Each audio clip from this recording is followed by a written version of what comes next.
5 खर्ब ऋण लिने सरकारको घोषणा। किन बिउताइयो सांसद विकास कोष? सरकारद्वारा वितरणमुखी बजेट प्रस्तुत। कसरी सम्भव होला आम्दानी बिनाको खर्च? देशलाई कंगाल बनाउने होडबाजी।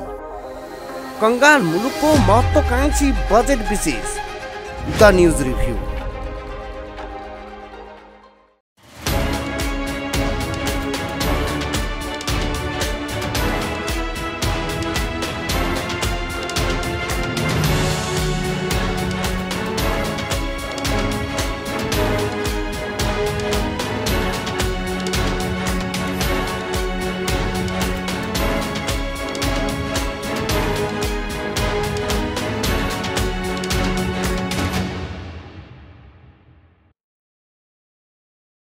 नमस्कार, खास न्यूजको बहुकोणीय चिरफार गर्ने कार्यक्रम द न्यूज रिभ्यूको आजको अङ्कमा स्वागत छ। म रिचा दाहाल। दर्शकवृन्द, सरकारले आगामी आर्थिक वर्षमा 17 खर्ब 51 अर्ब रुपियाँ हाराहारीमा रकम खर्च गर्ने घोषणा गरेको छ। तर आम्दानी भने 12 खर्ब रुपियाँको हाराहारीमा हुने अनुमान गरेको छ। आम्दानी 12 खर्ब रुपियाँ हुने अवस्थामा 17.5 खर्ब रुपियाँ खर्च गर्दा देशको आर्थिक अवस्था कहाँ पुग्ला भन्ने कहाली लाग्दो प्रश्न उत्पन्न भएको छ। चालु आर्थिक वर्षका लागि पनि सरकारले अहिलेकै आकारको बजेट ल्याएको थियो, तर न लक्ष्य अनुसारको आम्दानी भयो, न अपेक्षा अनुसार वैदेशिक ऋण तथा सहयोग प्राप्त भयो। अहिले ल्याइएको बजेट गत वर्ष ल्याइएको बजेट भन्दा करिब 40 अर्ब रुपियाँ कम हो। गत वर्ष करिब 18 खर्ब रुपियाँको बजेट ल्याइए पनि वास्तविक खर्च भने 15 खर्ब रुपियाँ भन्दा बढी हुन सकेन। यसपटक पनि त्यस्तै हुन्छ भन्ने अनुमान धेरैले गरेका छन्। हालसम्म मुलुकको ऋण 21 खर्ब रुपियाँ भन्दा माथि छ। अब 1 वर्षभित्र यो ऋण बढेर 24 अर्ब रुपियाँ पुग्ने करिब निश्चित छ। सरकारले देश र जनताको टाउकोमा ऋणको भार बढाउनुको मुख्य कारण दलीय स्वार्थ हो। जनताको टाउकोमा ऋणको भार थपेर सरकारले सांसद विकास कोषका नाममा रकम वृद्धि गरेको छ। सांसद विकास कोषका नाममा विनियोजित बजेट दुरुपयोग हुन थालेपछि 2 वर्ष अघिदेखि कटौती गरिएको थियो, तर यसपटक कोषलाई बिउत्याइयो। मुलुकको आम्दानीले राज्य सञ्चालनका लागि समेत नपुग्ने अवस्थामा विकास निर्माणका आयोजनाहरूको फेहरिस्त किन प्रस्तुत गरिएको हो? दुरुपयोगको नमुना मानिएको सांसद विकास कोष किन बिउत्याइएको हो? यसरी जनतालाई मूर्ख बनाउन मिल्छ भन्ने तमाम प्रश्न उत्पादन भएको छ। दर्शकवृन्द, आजको द न्यूज रिभ्यूमा प्रस्तुत छ यिनै प्रश्नहरूको सेरोफेरोमा रहेर हाम्रा सहकर्मी बिन्दुकान्त घिमिरेले तयार गरेको टिप्पणी। 5 खर्ब ऋण लिने सरकारको घोषणा। किन बिउताइयो सांसद विकास कोष? सरकारद्वारा वितरणमुखी बजेट प्रस्तुत। कसरी सम्भव होला आम्दानी बिनाको खर्च? देशलाई कंगाल बनाउने होडबाजी। कंगाल मुलुकको महत्त्वाकांक्षी बजेट विशेष। The news review. दर्शकवृन्द, सरकारले खर्च कटौतीको योजना सहित बजेट ल्याएको दावी गरेको छ, तर आर्थिक मन्दीतर्फ उन्मुख अर्थतन्त्रलाई चलायमान बनाउने लक्ष्य बजेटले लिएको छ त भन्ने प्रश्न कम्ता पेचिलो छैन। हुन त गत वर्ष ल्याइएको बजेटका तुलनामा यसपटक ल्याइएको बजेट केही हदसम्म व्यावहारिक भएको टिप्पणी विपक्षीहरूले समेत गरेका छन्। यो टिप्पणी सही हो। कृषि, स्वास्थ्य र पर्यटन क्षेत्रलाई प्राथमिकतामा राख्दै बजेट बढाइएको छ। अहिलेको बजेटको सबैभन्दा सकारात्मक पक्ष भनेको सामाजिक सुरक्षा भत्ता बाहेक साधारण खर्च बढाइएको छैन। यति हुँदाहुँदै पनि अत्यन्त बदनाम भइसकेको सांसद विकास कोषलाई बिउत्याइएको छ। सांसद विकास कोषको लागि 8 अर्ब 25 करोड विनियोजन गरिएको छ। यसअनुसार प्रत्येक सांसदका लागि 5 करोड रुपियाँ छुट्याइएको छ।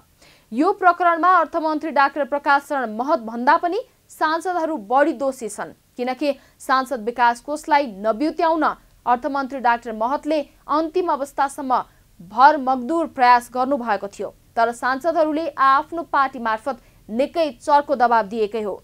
नवोदित राष्ट्रिय स्वतन्त्र पार्टी बाहेक अरू सबै जसो पार्टीका सांसदहरूले चर्को दबाब दिएका कारण सांसद विकास कोष बिउत्याउन अर्थमन्त्री बाध्य हुनुभयो। किन बिउत्याइयो सांसद विकास कोष? सांसदहरूलाई बजेट खर्च गर्न दिँदा के कसरी भ्रष्टाचार हुन्छ? सांसदहरूको भूमिका राज्यको ढुकुटी आफै खर्च गर्ने हो कि सरकारले गरेको खर्च अनुगमन गर्ने हो लगायतका तमाम प्रश्न उठेका छन्। दर्शकवृन्द, द न्यूज रिभ्यूको अबको श्रृङ्खलामा प्रस्तुत छ यिनै प्रश्नहरूको सेरोफेरोमा छोटो चर्चा। बजेट आउनु पूर्व संसदमा छलफल हुँदै गर्दा राष्ट्रिय स्वतन्त्र पार्टीकी सांसद सुमना श्रेष्ठले सांसद विकास कोषको नाममा पैसा छुट्याउनु नीतिगत भ्रष्टाचार भएको भन्दै रोक्न माग गर्नुभएको थियो। 2 आर्थिक वर्षमा 17 अर्ब रुपैयाँ खर्च भएको र यसको उपयोगिता समेत कम देखिएको उहाँको भनाइ थियो। तर यो विषयमा अरू पार्टीका सांसदहरू मौन बस्नुभयो, किनकि उहाँहरूले सांसद विकास कोष बिउताउन निकै लबिङ गर्नुभएको थियो। राज्यको ढुकुटी परिचालन गर्ने जिम्मेवारी सरकारको हो। ढुकुटी परिचालनका क्रममा कहीँ कतै अनियमितता र गडबडी हुन नदिनका लागि विभिन्न अङ्कुश लगाउने काम संसदको हो। सरकारले जनताको करबाट जम्मा भएको ढुकुटी दुरुपयोग गर्न नसकोस् भनेर नै सांसदहरूको व्यवस्था गरिएको हो। तर सांसदहरू स्वयं नै देशको ढुकुटी परिचालनमा लालायित भएपछि अनियमितता भए नभएको अनुगमन कसले गर्ने? यो मामिलामा मुख्य प्रश्न भनेको यही हो। 2051 सालको आम निर्वाचनपछि मुलुकमा त्रिशङ्कु संसद बन्यो। 9 महिनामा सरकार ढाल्ने र बनाउने खेल सुरु हुँदै गर्दा सांसदहरूको पनि किनबेच सुरु भयो। यही सांसद किनबेचको परिणाम थियो सांसद विकास कोष। राज्यको ढुकुटीको केही अंश खर्च गर्न सांसदहरूलाई पनि दिने सिलसिला भनेकै सांसद विकास कोष हो। अनुगमनकारी निकाय नहुँदा सांसद विकास कोषको रकम व्यापक दुरुपयोग भयो, जसका कारण 2046 सालमा पुनर्स्थापित संसदीय व्यवस्था बदनाम मात्रै भएन, गर्ल्याम गुर्लुम भएर ढल्यो। नयाँ संविधान निर्माण भएपछिको पहिलो आम निर्वाचन मार्फत बनेको सरकारले सांसद विकास कोषलाई खारेज गर्ने प्रयास नगरेको होइन। तर सत्तारूढ पार्टीका सांसदहरू स्वयं ब्ल्याकमेलिङमा उत्रेकाले तत्कालीन अर्थमन्त्री डाक्टर युवराज खतिवडाको केही जोडबल चलेन। अघिल्लो आर्थिक वर्ष र चालु आर्थिक वर्ष यो कार्यक्रम थिएन। तर आगामी आर्थिक वर्षका लागि सांसदहरूको दबावमा नीतिगत भ्रष्टाचारको यो सिलसिला फेरि सुरु भएको छ। सांसदहरूलाई दामासाईका हिसाबले विकास बजेट खर्च गर्न दिनु भनेको लोकतन्त्रका लागि लज्जाको विषय मात्रै होइन, लोकतन्त्रलाई कमजोर बनाउने षड्यन्त्र पनि हो। यस्तो विकृतिका पक्षमा समेत लबिङ गर्ने व्यक्तिहरू सांसद चुनिनु भएको रहेछ भन्ने सन्देश अरू मुलुकमा पुग्यो भने नेपालको थप बेइज्जत हुन्छ। बजेट परिचालन गर्ने भनेको देश र जनताको आवश्यकता तथा हितका आधारमा हो। यति कुरा पनि नबुझ्ने व्यक्तिहरू हाम्रो देशको संसदमा प्रतिनिधित्व गर्नुहुन्छ। देशको दुर्भाग्य भनेकै यही हो। एकातिर राज्यको आम्दानीले कर्मचारी पाल्न पुगेको छैन, दूरदराजका जनता आधारभूत आवश्यकता पूरा गर्न समेत वञ्चित छन्। वडाध्यक्षको कार्यक्षेत्रमाथि हस्तक्षेप गरेर लोकतन्त्र कमजोर बनाउन खोज्ने यस्ता सांसदहरूको सूची सार्वजनिक गर्नु जरुरी छ। 5 खर्ब ऋण लिने सरकारको घोषणा। किन बिउताइयो सांसद विकास कोष? सरकारद्वारा वितरणमुखी बजेट प्रस्तुत। कसरी सम्भव होला आम्दानी बिनाको खर्च? देशलाई कंगाल बनाउने होडबाजी।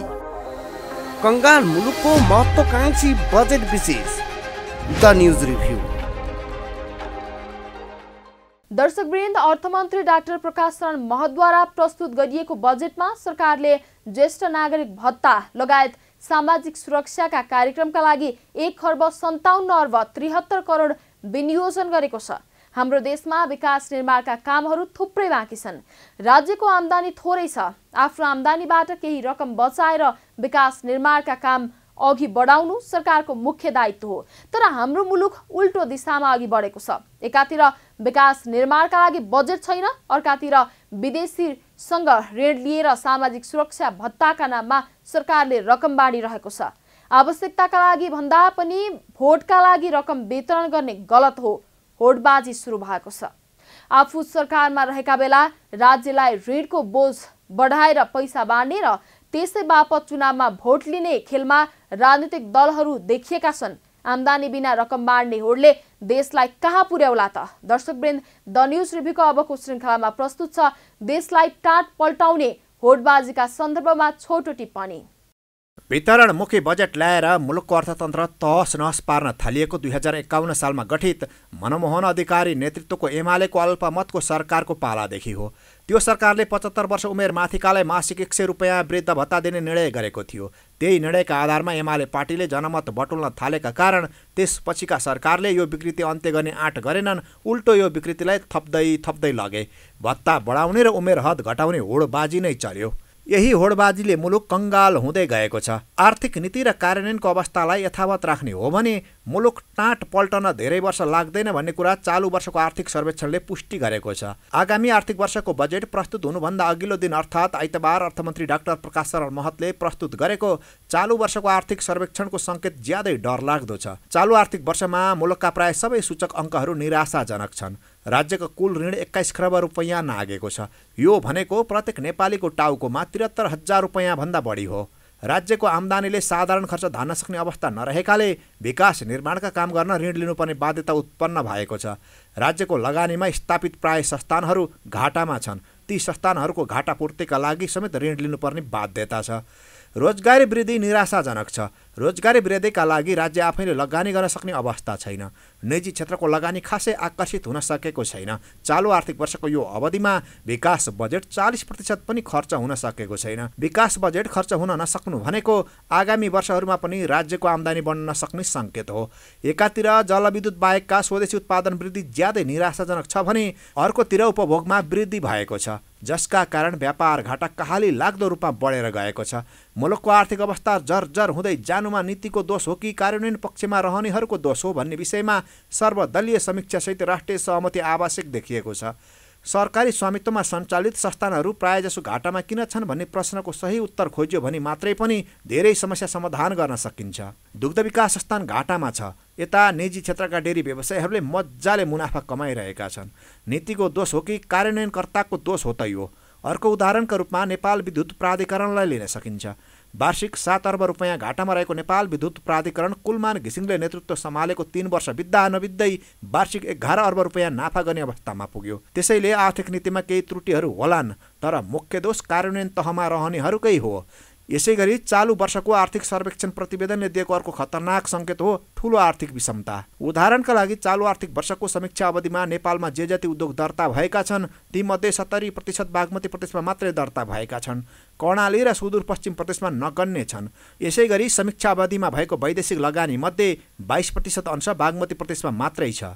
एकातिर आर्थिक विषमता हटाउन मुलुकलाई संघीयतामा लगिएको छ। संघीय शासन प्रणाली खर्चिलो हुने भएका कारण कतिपय खर्च धान्न विदेशीसँग ऋण लिइएको छ। अर्कातिर आर्थिक विषमता घट्दो होइन, झन बढ्दो छ।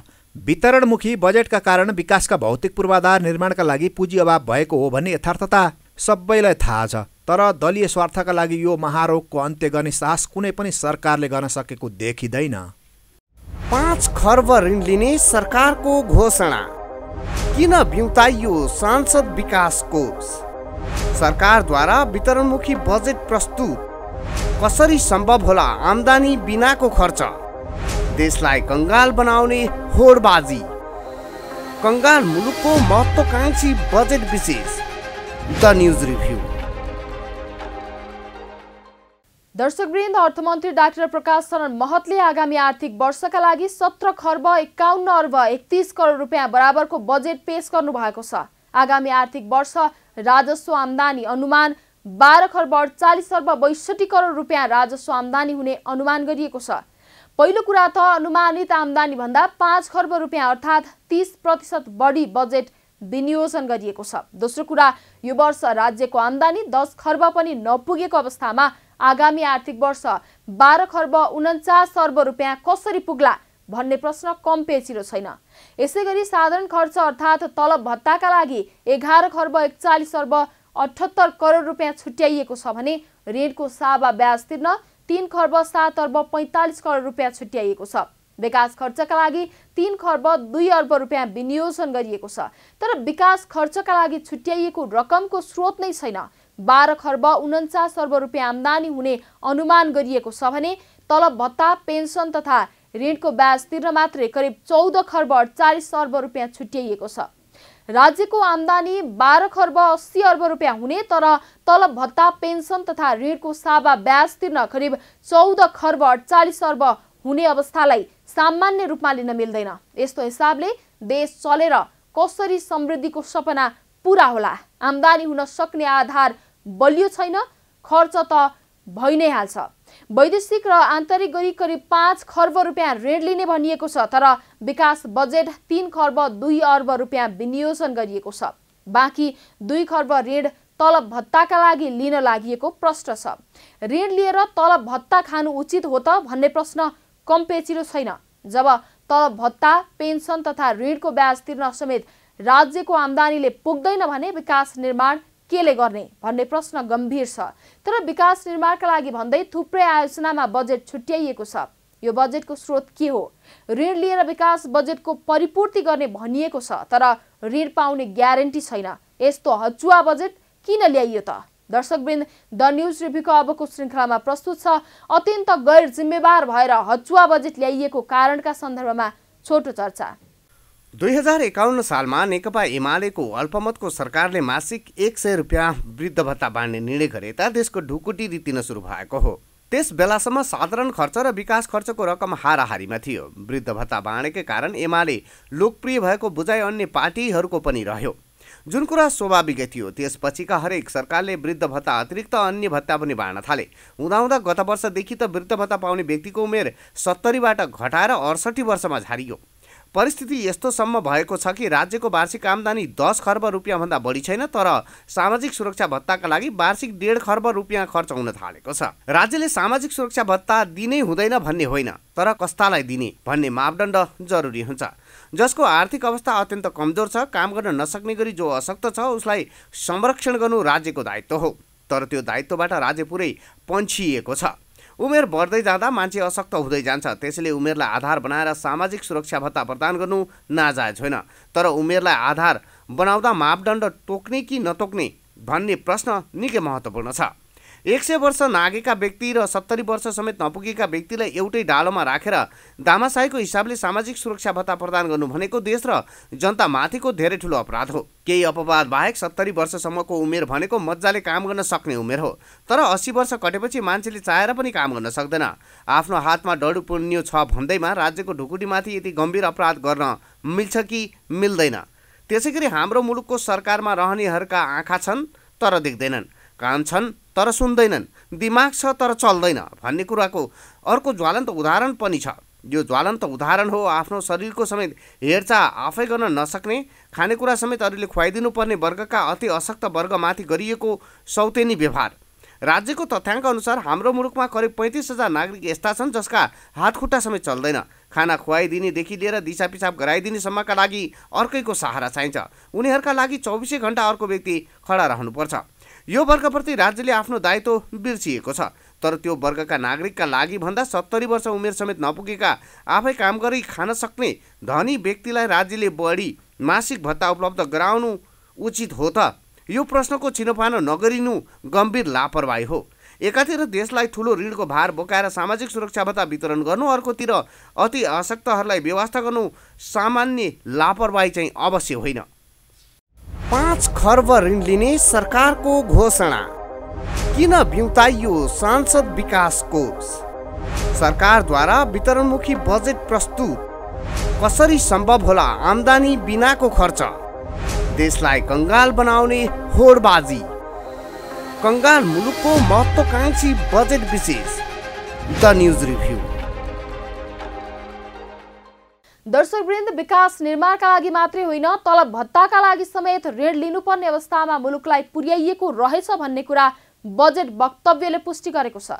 अहिलेसम्म विकास निर्माण बाहेक अरू खर्चका लागि ऋण लिनुपर्ने अवस्थामा मुलुक पुगेको थिएन। ऋण लिइकन यति धेरै तलब भत्ता बाँड्नु पर्यो? सामाजिक सुरक्षा भत्ता पाउने उमेर किन 70 वर्षबाट घटाएर 68 वर्षमा झार्नु पर्यो? सांसद विकास कोष किन बेउत्याउनु पर्यो भन्ने प्रश्न स्वाभाविक रूपमा उब्जेको छ। स्रोतको सुनिश्चित नगरी विकास बजेट विनियोजन गरिएको छ। नेपाल श्रीलङ्काको अवस्थामा पुग्न अब धेरै समय लाग्दैन भन्ने संकेत हो यो। आम्दानी भन्दा खर्च बढी गरियो भने ढुकुटी रित्तिन्छ भन्ने कुरा सामान्य चेतना भएको मान्छेलाई पनि थाहा हुन्छ।